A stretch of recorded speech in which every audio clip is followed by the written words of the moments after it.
በስመ አብ ወወልድ ወመንፈስ ቅዱስ አሐዱ አምላክ አሜን።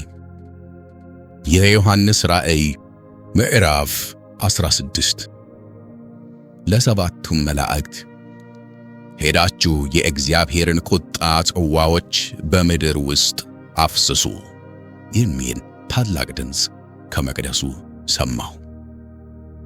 ፊተኛውም ሄዶ ጽዋውን በምድር ውስጥ አፈሰሰ። የአውሬውም ምልክት ባለባቸው ለምስሉም በሚሰግዱ ሰዎች ክፉኛ የሚነዘንዝ ቁስል ሆነባቸው። ሁለተኛውን ጽዋውን በባሕር ውስጥ አፈሰሰ፣ እንደ ሞተም ሰው ደም ሆነ። በባሕርም ከሚኖሩት ሕይወት ያለበት ነፍስ ሁሉ ሞተ። ሦስተኛውም ጽዋውን በወንዞችና በውሃ ምንጮች ውስጥ አፈሰሰ፣ እነርሱም ደም ሆኑ። የውሃውም መልአክ ያለህና የነበርህ ጌታ ሆይ፣ ቅዱስ ሆይ፣ እንዲህ ስለፈረድህ ጻድቅ ነህ፣ የቅዱሳንንና የነቢያትን ደም ስላፈሰሱ ደምን ደግሞ አጠጥተሃቸዋል፣ የሚገባቸው ነውና ብሎ ሲናገር ሰማ። ከመሠዊያውም አዎን፣ ሁሉን የምትገዛ ጌታ አምላክ ሆይ፣ ፍርዶችህ እውነትና ጽድቅ ናቸው ብሎ ሲናገር ሰማሁ። አራተኛውም ጽዋውን በፀሐይ ላይ አፈሰሰ፣ ሰዎችንም በእሳት ልታቃጥል ተሰጣት። ሰዎችም በታላቅ ትኩሳት ተቃጠሉ።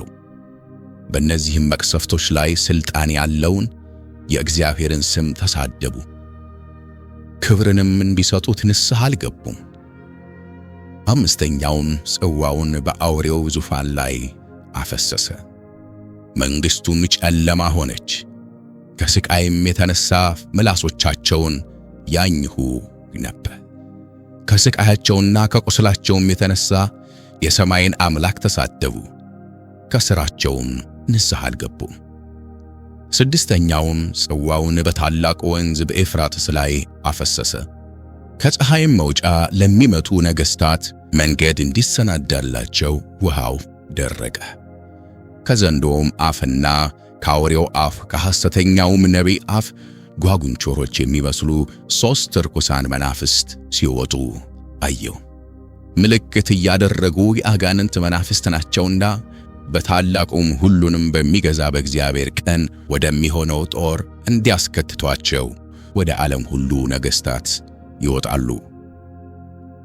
እነሆ እንደ ሌባ ሆኜ እመጣለሁ። ራቆቱን እንዳይሄድ እፍረቱንም እንዳያዩ ነቅቶ ልብሱን የሚጠብቅ ብፁዕ ነው። በዕብራይስጥም አርማጌዶን ወደሚባል ስፍራ አስከተቷቸው። ሰባተኛውም ጽዋውን በአየር ውስጥ አፈሰሰ። ከመቅደሱም ውስጥ ተፈጽሟል የሚል ታላቅ ድምፅ ከዙፋኑ ወጣ። መብረቅና ድምፅም ነጎድጓድም ሆኖ ትልቅም የምድር መናወጥ ሆነ። ሰው በምድር ከተፈጠረ ጀምሮ እንዲህ ያለ ታላቅ መናወጥ ከቶ አልነበረም። ከሁሉ በለጠ። ታላቂቱም ከተማ በ3 ተከፋፈለች፣ የአሕዛብም ከተማዎች ወደቁ። ታላቂቱም ባቢሎን የብርቱ ቁጣው ወይን ጠጅ የሞላበትን ጽዋ እንዲሰጣት በእግዚአብሔር ፊት ታሰበች። ደሴቶችም ሁሉ ሸሹ፣ ተራራዎችም አልተገኙም። በሚዛንም 1 ታላንት የሚያህል ታላቅ በረዶ በሰዎች ላይ ከሰማይ ወረደባቸው። ሰዎቹም ከበረዶ መቅሰፍት የተነሣ እግዚአብሔርን ተሳደቡ፣ መቅሰፍቱ እጅግ ታላቅ ነውና። ምዕራፍ 17 7ቱንም ጽዋዎች ከያዙ ከ7ቱ መላእክት አንዱ መጥቶ ና በብዙም ውሃዎች ላይ የተቀመጠችውን የታላቂቱን ጋለሞታ ፍርድ አሳይሃለሁ። የምድርም ነገሥታት ከእርሷ ጋር ሴሰኑ፣ በምድርም የሚኖሩ ከዝሙቷ ወይን ጠጅ ሰከሩ ብሎ ተናገረኝ። በመንፈስም ወደ በረሃ ወሰደኝ። የስድብም ስሞች በሞሉበት 7 ራሶችና 10 ቀንዶችም ባሉበት በቀይ አውሬ ላይ አንዲት ሴት ተቀምጣ አየሁ። ሴቲቱም በቀይና በሐምራዊ ልብስ ተጎናጽፋ በወርቅና በከበሩ ድንጋዮች በዕንቁዎችም ተሸልማ ነበር። በእጇም የሚያስጸይፍ ነገር የዝሙቷም ርኩሰት የሞላባትን የወርቅ ጽዋ ያዘች። በግንባሯም ምስጢር የሆነ ስም ታላቂቱ ባቢሎን የጋለሞታዎችና የምድር ርኩሰት እናት ተብሎ ተጻፈ። ሴቲቱም በቅዱሳን ደምና በኢየሱስ ምስክሮች ደም ሰክራ አየኋት። ባየኋትም ጊዜ እጅግ ታላቅ ድንቅ አደነቀሁ። መልአኩም አለኝ፣ የምትደነቅ ስለ ምንድን ነው? የሴቲቱን ምስጢርና የሚሸከማትን 7 ራሶችና 10 ቀንዶች ያሉትን የአውሬውን ምስጢር እኔ እነግርሃለሁ። ያየኸው አውሬ አስቀድሞ ነበረ፣ አሁንም የለም፣ ከጥልቁም ይወጣ ዘንድ አለው፣ ወደ ጥፋትም ይሄዳል። ስሞቻቸውም ከዓለም ፍጥረት ጀምሮ በሕይወት መጽሐፍ ያልተጻፉ በምድር የሚኖሩ አውሬው አስቀድሞ እንደነበረ አሁንም እንደሌለ ነገር ግን እንዳለ ሲያዩ ያደንቃሉ። ጥበብ ያለው አእምሮ በዚህ ነው። 7ቱ ራሶች ሴቲቱ የተቀመጠችባቸው 7 ተራራዎች ናቸው። 7 ነገሥታት ደግሞ ናቸው። 5ቱ ወድቀዋል፣ አንዱም አለ፣ የቀረውም ገና አልመጣም። ሲመጣም ጥቂት ጊዜ ሊቆይ ይገባዋል። የነበረውና የሌለውም አውሬ ራሱ ደግሞ 8ኛው ነው፣ ከ7ቱም አንዱ ነው። ወደ ጥፋትም ይሄዳል። ያየሃቸውም 10ሩ ቀንዶች ገና መንግሥትን ያልተቀበሉ 10 ነገሥታት ናቸው። ዳሩ ግን ከአውሬው ጋር ለ1 ሰዓት እንደ ነገሥታት ሥልጣንን ይካፈላሉ። እነዚህ አንድ ሐሳብ አላቸው፣ ኃይላቸውንና ሥልጣናቸውንም ለአውሬው ይሰጣሉ። እነዚህ በጉን ይወጋሉ። በጉም የጌታዎች ጌታና የነገሥታት ንጉሥ ስለሆነ እነርሱን ድል ይነሳል። ከእርሱም ጋር ያሉ የተጠሩና የተመረጡ የታመኑም ደግሞ ድል ይነሳሉ አለኝም። ጋለሞታይቱ የተቀመጠችባቸው ያየሃቸው ውሃዎች ወገኖችና ብዙ ሰዎች አሕዛብም ቋንቋዎችም ናቸው። ያየሃቸውም 10 ቀንዶችና አውሬው ጋለሞታይቱን ይጣላሉ፣ ባዶዋንና ራቁቷንም ያደርጓታል፣ ሥጋዋንም ይበላሉ፣ በእሳትን ያቃጥሏታል። እግዚአብሔር ሐሳቡን እንዲያደርጉ አንድንም ሐሳብ እንዲያደርጉ የእግዚአብሔርም ቃል እስኪፈጸም ድረስ መንግሥታቸውን ለአውሬው እንዲሰጡ በልባቸው አግብተዋልና። ያየሃትም ሴት በምድር ነገሥታት ላይ የምትነግሥ ታላቂቱ ከተማ ናት። ምዕራፍ 18 ከዚህ በኋላ ታላቅ ሥልጣን ያለው ሌላ መልአክ ከሰማይ ሲወርድ አየሁ።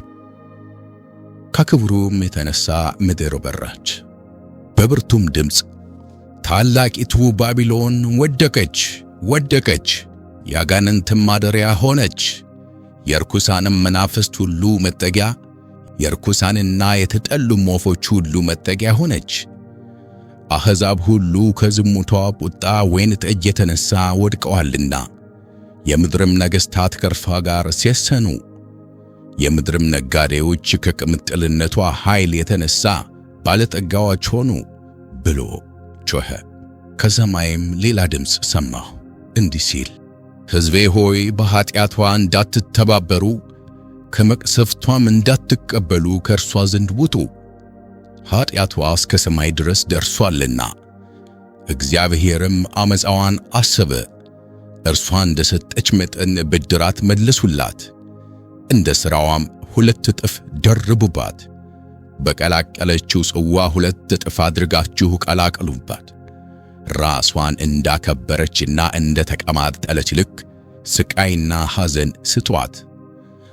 በልቧ ንግሥት ሆኜ እቀመጣለሁ፣ ባልቴትም አልሆንም፣ ሐዘንም ከቶ አላይም ስላለች።